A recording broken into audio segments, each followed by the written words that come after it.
Migawo mar omenda yango ne dhi chwalo omenda ne 10 counties kachop tich abich mar jumane. Omenda go en mar dwe mar abich kod dwe mar auchiel higani. Riwruok mar Gavanas to ywak ni pesa no dhi chopo negi ndalo matin to iloro kalenda mar hik omenda 2025-2026 kaka Walter Nyambaga leronwa.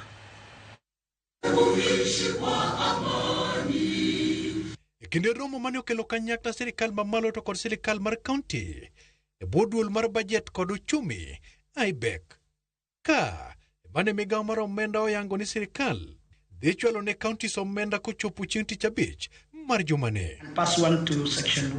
Magi timore ka riwruok mar Gavanas to ywak ni mondo omedgi ndalo moko mar tiyo kod pesago kapok kalenda mar hik omenda olor. The financial year is coming to an end, and any delays, any gridlock in releasing funds will exacerbate the pending bills issue that we already have. The act has been passed, but the funds, some have not been appropriated in the national government budget, and for those that were appropriated in Supplementary 2 and the main budget, the money is yet to be released. So then we end up with a County Government Additional Allocation Act that's lapsing without the funds reaching the counties. Lalruogno bende onyolo winjruok mondo duol mar Gavanas kod sirkal mamalo monywando nyaka od bura wetoko buche mane gitere doho ewi ywaruok mag pesa mar siro somo NGCDF. Jalup jatend piny Kithure Kindiki ochiwo ndalo 30 ne komiti mochuogi mondo kanyakla no mondo oyud winjruok madhi konyo chiwo thuolo mar siro somo e hik somo manyien.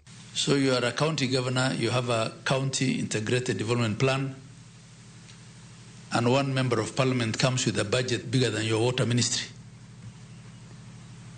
to do a small dam in a corner in your county and some locals. You know, I think, Your Excellency, these are the things that we need to discuss, in an honest way. What the national government is doing, instead of leaving counties to fight this huge fight back alone, we in the national government are saying, let's take the flag.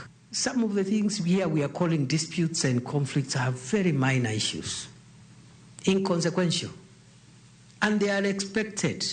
Differences of opinion and interpretation of mandate, these are normal things. Ywak oyango chirni 13 midhi tieki kochopo dwe mar 10 to marom 15 bende idhi chaki e dwe mar 12. Kata kamano gichiwo agete ne 10 counties mondo chula tamalo 50 mar soloro mar gedo mag chirnigo eka sirkal mamalo bende ochwal margi.